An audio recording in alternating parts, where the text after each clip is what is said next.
Selamat pagi, salam sejahtera. Terima kasih karena bersama dengan saya di Nazilin Unity Channel.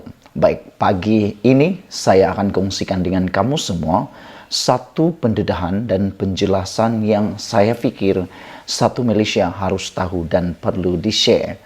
Ianya berkaitan dengan pelantikan Datuk Seri Anwar Ibrahim yang menjadi Perdana Menteri.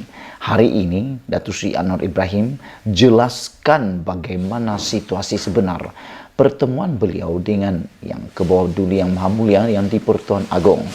Bagi kita semua, kita harus tahu bagaimana perjalanan perjumpaan Datuk Seri Anwar Ibrahim dengan yang di Pertuan Agong, kerana sehingga ke waktu ini masih ramai orang lagi yang cuba mempertikai, bahkan ada yang kelihatan seperti derhaka terhadap titah yang di Pertuan Agong. Baiklah, sebelum Anda mendengar penjelasan dan ulasan sepenuhnya daripada Datuk Seri Anwar Ibrahim ini, mohon kiranya Anda tekan dulu butang subscribe untuk mendapatkan isu-isu terkini daripada channel saya ini, channel Suara Rakyat untuk Anda semua. Hari ini, Anwar Ibrahim mengatakan Agong minta perjelas lantikan Perdana Menteri untuk mengelak kekeliruan, kata beliau. Ini semua gara-gara masih ada orang yang sanggup menabur retorik mengatakan bahawa Datuk Seri Anwar Ibrahim tidak ada keabsahan di dalam isu lantikan Perdana Menteri. Oleh sebab itulah Datuk Seri Anwar Ibrahim dengan berani dan lantang sekali lagi menyuarakan bahawa Agong sendiri minta supaya beliau memperjelaskan lantikan Perdana Menteri bagi mengelak kekeliruan.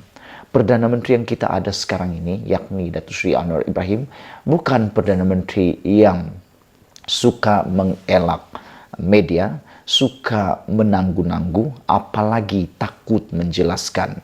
Beliau adalah Perdana Menteri yang boleh jadi teladan pada ramai orang kerana beliau sanggup berdepan dengan apa saja cabaran. Saudara-saudara, selepas 2 minggu mengangkat sumpah sebagai Perdana Menteri, Datuk Seri Anwar Ibrahim menjelaskan situasi yang berlaku di dalam Istana Negara sebelum istiadat mengangkat sumpah. Beliau berkata, yang di Pertuan Agong menitahkan demikian supaya tidak timbul sebarang kekeliruan berhubung isu terbabit sehingga menyinggung kedudukan Raja-Raja Melayu. Semalam ketika menghadapi yang di Pertuan Agong, Baginda menyatakan ada baiknya jika Perdana Menteri menjelaskan supaya jangan timbul kekeliruan, terutamanya yang menyinggung kedudukan Raja-Raja Melayu, kata Datuk Seri Anwar Ibrahim. Hadir sama dalam waktu ini ialah Menteri di Jabatan Perdana Menteri Hal Ehwal Agama. Ini ketika Datuk Seri Anwar Ibrahim hadir dalam ucap tama program pertemuan Muhibah Mahabah Perdana Menteri bersama ulama. Anwar menjelaskan dalam isu pembentukan kerajaan sebaik pilihan raya umum ke-15 berakhir, yang di Pertuan Agong mengambil langkah setapak di hadapan untuk mengadakan sidang khas Majlis Raja-Raja Melayu.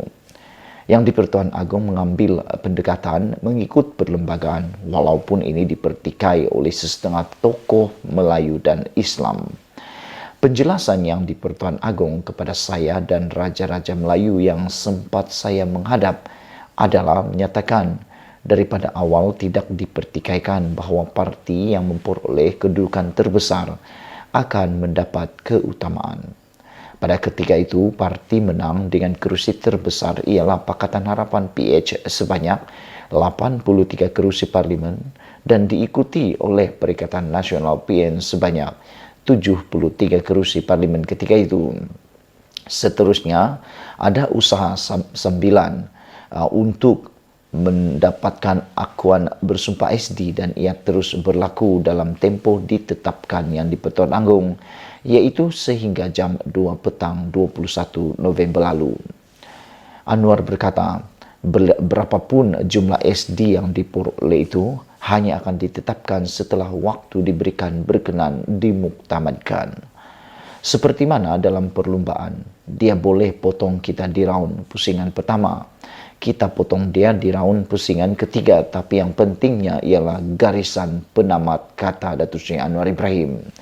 Apabila di garis penamat, saya peroleh jumlah terbesar kerana orang beri pengakuan bersumpah sebelumnya telah menarik balik sokongan sebelum tempoh 2 petang. Dalam pada itu, beliau menegaskan usul undi percaya terhadap Perdana Menteri di Dewan Rakyat pada 19 Disember diadakan kerana beliau mahukan mandat yang lebih jelas untuk memimpin negara.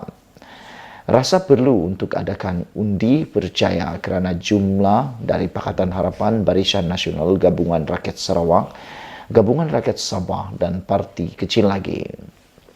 Saya jawab, ampun tuanku, ini bukan soal peraturan dan undang-undang dibangkitkan, tapi kerana saya mahu memimpin dengan mandat yang jelas, patik yakin peroleh majoriti, kata Datuk Seri Anwar Ibrahim kepada Yang di-Pertuan Agong.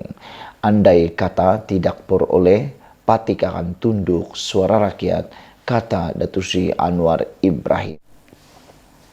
Saudara-saudara sekalian, sesungguhnya sikap orang-orang yang masih mempersoalkan keabsahan Datuk Seri Anwar Ibrahim sebagai Perdana Menteri adalah sikap yang pada pendapat saya cukup mahu sangat kedudukan, mahu sangat jawatan, bahkan tidak serik-serik lagi mahu derhaka terhadap titah Yang di-Pertuan Agong.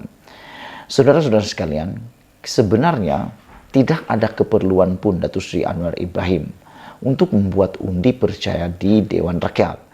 Namun demikian, kerana betapa besar dan besarnya jiwa Datuk Seri Anwar Ibrahim sebagai Perdana Menteri dan mahu mendapatkan majoriti yang jelas di Dewan Rakyat, beliau sanggup mengorbankan dan merisikokan jawatan beliau yang hanya diperoleh selepas 24 tahun itu.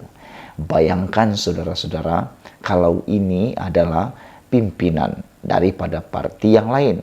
Bayangkan, adakah pemimpin tersebut daripada Perikatan Nasional itu sanggup dan berani menghadap undi percaya di Dewan Rakyat? Kerana bukan sekadar undi percaya saja yang beliau takut, menghadap media pun beliau takut. Ini kan pula nak memperjudikan, risikokan jawatan Perdana Menteri beliau. Jadi apa lagi yang kita harapkan daripada mereka-mereka yang seperti itu? Untuk Datuk Seri Anwar Ibrahim teruslah berjuang untuk rakyat Malaysia, kerana sesungguhnya perjuangan Datuk Seri adalah di belakang rakyat dan mendapat perkenan daripada Ketua Duli Yang Maha Mulia Yang di-Pertuan Agong. Kita berdoa semoga semuanya berjalan dengan lancar. Malaysia kita punya, kita jaga sama-sama cintai Malaysiaku. Bye-bye.